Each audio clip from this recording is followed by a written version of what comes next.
आते हैं। इस परिस्थिति में महाराज जी सम कैसे रहा? नहीं नहीं, ये गलत है, बहुत अज्ञानी है जो दूसरों के प्रति अपने दुख सुख को कि दूसरा जैसा करता है, अगर वो हमारे साथ अनुकूल व्यवहार करता है तो मैं सुखी, प्रतिकूल व्यवहार करता है दुखी, वो तो घोर अज्ञानी है। सुख दुख परमात्मा के चरणारविंद के आश्रित होकर, लोगों के आश्रित होकर नहीं। लोग तो जीने नहीं देंगे भाई। कब लोग जीने देते हैं किसको? कब चैन से चलने देते हैं? कैसे भी चलो वो तो आपको दुखी करेंगे।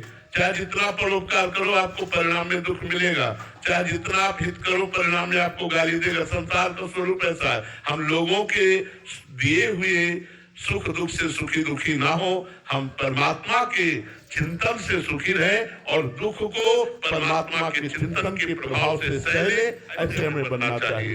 व्यवहार में तो बहुत कड़वा है व्यवहार, इसमें तो कितना भी आपको परिणाम में दुख मिलेगा। संसार ऐसा है। आपके जीवन में कभी ऐसा हो?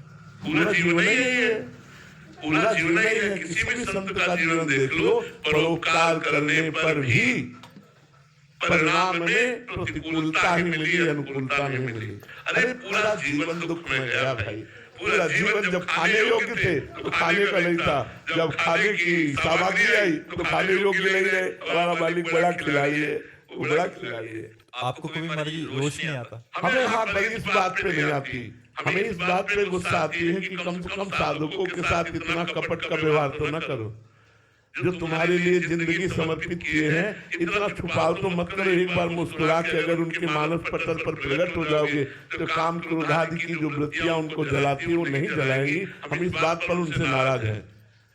ठाकुर जी से नाराज है तो इस बात पे नाराज है कि यार तुम हो, सब जगह हो और सर्व सामर्थ्यशाली हो, सर्वत्र हो, सर्व शक्तिमान हो, तो जिन्हों को आपने अपनी शरण में घसीटा है उनको घसीट के छोड़ दिया और बेचारे काम क्रोध लोभ आदि के शिकार हो रहे हैं। यार ऐसी कृपा करो, मंद मंद मुस्कुरा कर एक बार झांकी दिखा दो, दुनिया का सारा राग मिट जाएगा और वो आपके प्रति आशिक हो जाएंगे, प्रेमी हो जाएंगे। बस इस बात से कभी कभी उनको डांटते रहते हैं। हम ये चाहते हैं कि कम से कम जो आपको नहीं चाहते वो बात अलग है, लेकिन जो आपकी चाह के लिए फकीर बन गए, लगोटी लगा ली, भीख मांग के खाते हैं, अरे उनके मन में तो काम न सतावे, उनके मन में तो रुपया पैसा संसार का मोह न सतावे। हे नाथ आप अपना थोड़ा सा प्यार दे दो, थोड़ी सी झलक दे दो, थोड़ी सी कृपा कर दो।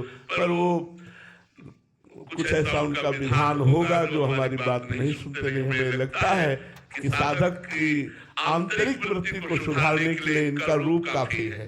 एक बार रूप प्रकाशित हो जाए, जिसने देखा वो कहीं और का घेरा। रूप छके घूमत रहे, तन को तनिक न भान, नारायण दृग जल बहे, यह प्रेम पहचान। पर ये ऐसे प्यारे हैं, ऐसे प्रेमी हैं कि पर्दे के पीछे से सब कुछ करते रहते हैं, सामने नहीं आते। और सामने आए भी ना कि काम क्रोध लोभ मोह मद मत्सर अपना प्रभाव दिखाते रहते हैं। बड़ी कभी कभी हंसी आती है कि यार इतने बड़े मालिक का दास होकर के साधारण लोग कूट के चले जाते हैं और आप देखते रहते हो। अरे भगवान के आगे काम क्रोध लोभ मोह मद मत्सर क्या है? अगर उनके दासों को ये परास्त करते हैं तब तो इज्जत की बात है कि आपका दास हम कहलाते हो, हमको ये साधारण लोग मार के माया के चले जाते हैं ना। तब तो कृपा करो, ऐसी सुरक्षा कर दो कि कम से कम काम क्रोधादि दोष आपके पवित्र समर्पित हृदय में इनका प्रभाव न पड़े। बस इस बात से हमारी उनकी होती है और कोई इस बात से नहीं होती। बल्कि कोई ऐसा संविधान है क्या कि इतना तप के बाद मिलेंगे, इतने जप के बाद मिलेंगे, इतना समय बीतने के बाद मिलेंगे? असल बात मेन जो पॉइंट है वो समर्पण है। हम लोगों के समर्पण में कमी रहती है, देहाभिमान बना रहता है, इसलिए देहाभिमान रूपी ग्रह में ही काम क्रोध आदि रहते हैं। समर्पण में कमी होने के कारण प्रभु सामने नहीं आते। हम और कुछ देख करके राजी हैं इसलिए वो सामने नहीं आते। यदि हम और कुछ देखकर राजी ना हो, केवल अपने प्रभु से प्यार करें तो बहुत जल्दी सामने आ जाए। हमारा केवल समर्पण प्रभु के प्रति हो तो बहुत जल्दी सामने आ जाए।